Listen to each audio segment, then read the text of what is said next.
Let's go to sleep, ready to read you a bedtime story. And tonight I'm going to continue to read you about Asian Americans, Pacific Islanders, and our Hawaiian neighbors. And so tonight's story is going to celebrate China. And this is a book about traveling for kids. So if you ever have the opportunity to go to China, this is definitely a book you'd want to take with you because it talks all about famous people from China, the geography of China, foods and traditions from China, games they play, the weather, and also how to say hello in Chinese culture.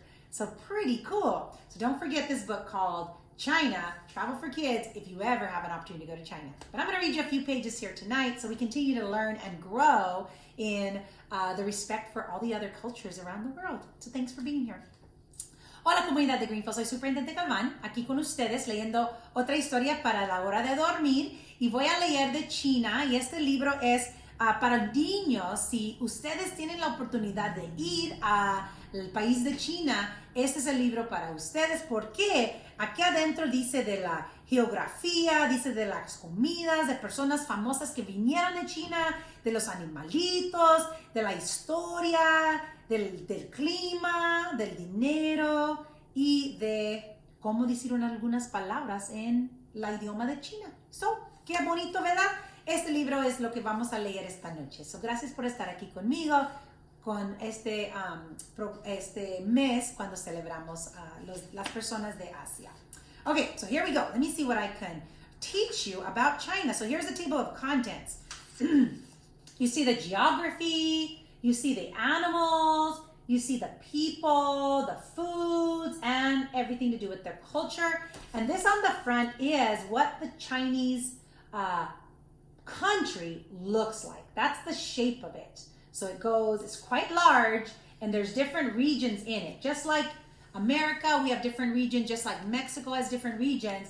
Each area of China is very different. So we're gonna learn a little bit about Chinese culture here tonight. So let's see what we can learn. I'm gonna start with the first section that talks about the geography. So here you will see pictures of the country. Then you'll see pictures of the water and the rivers and the oceans.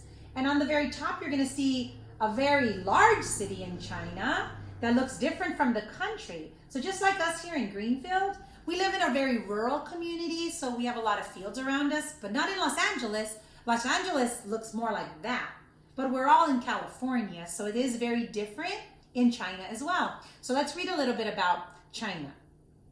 Ni hao, it's me again. So here's the thing about China. It's one country, but not really.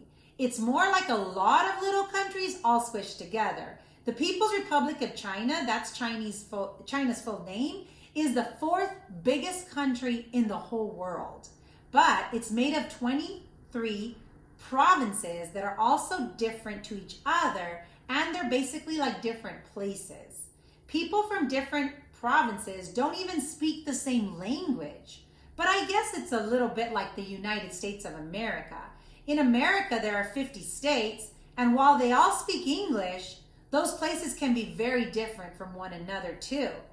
I told you before that I live in Zhejiang province, just to give you an idea about how big that Chinese province is.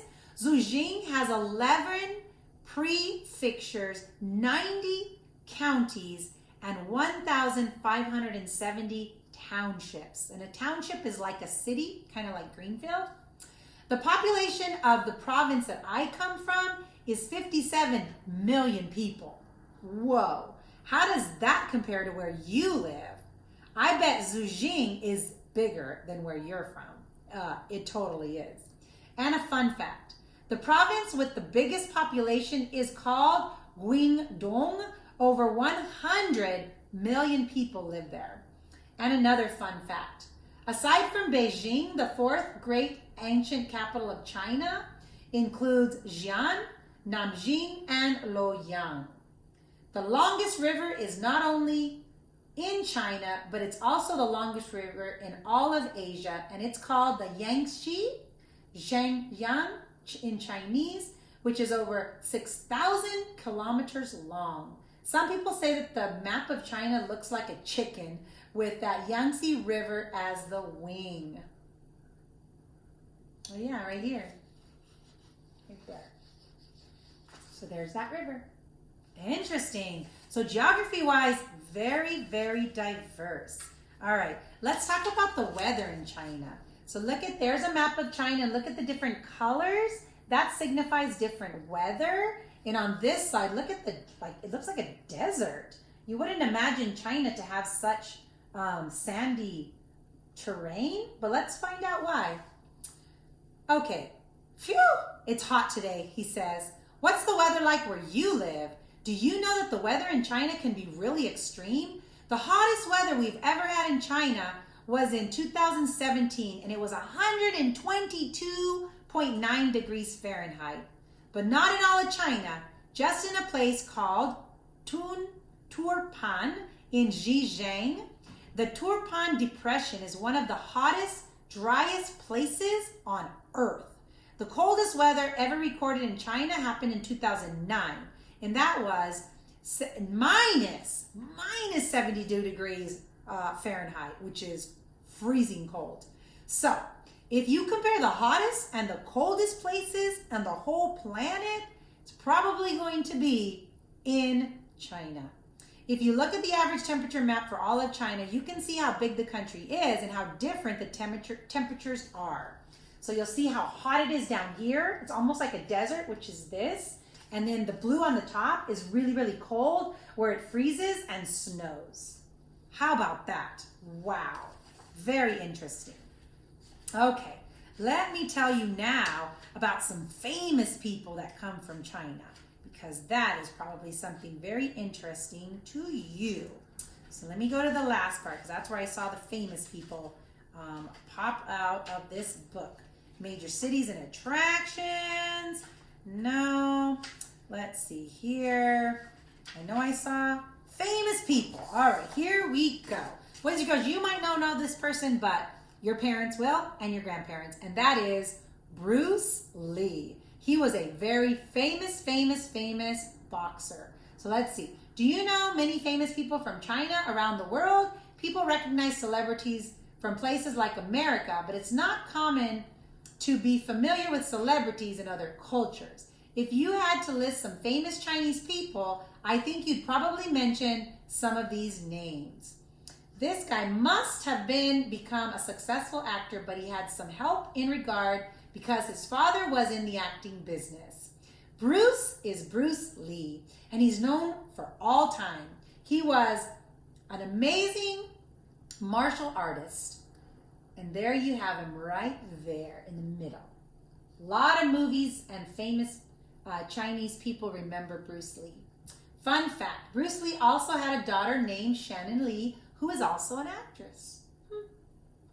But there are more famous Chinese actors you might be familiar with. Do you know him? Bruce Lee. And here's another one. Chinese name down here on the bottom is a fun little dragon cartoon character. Super cute.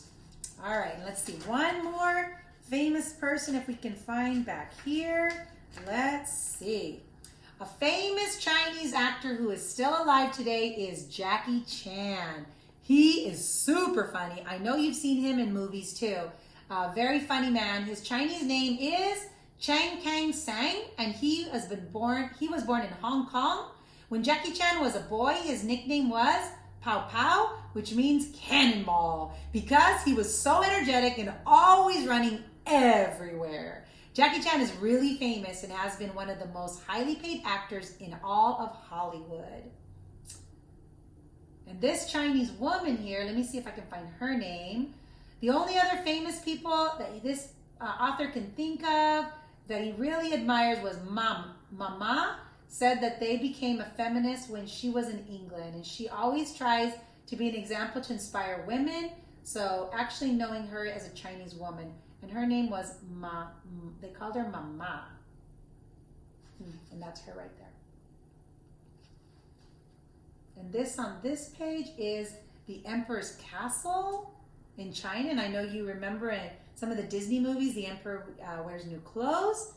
Famous also from China. Right there. And Mulan, of course, right? Mulan is a famous Disney movie as well. And popular Disney story Mulan was based on the Chinese legend of Hua Mulan, a warrior who pretended to be a man who fought in the War of China. And that is actually a true story, Mulan. So if you know Mulan, now you know it's from China. All right, I think that's a good enough for tonight so you can get to bed and be ready and rested for tomorrow's school day. Thank you so much for joining me. I'm Superintendent Galvan, reading you all about China so you know more about the culture.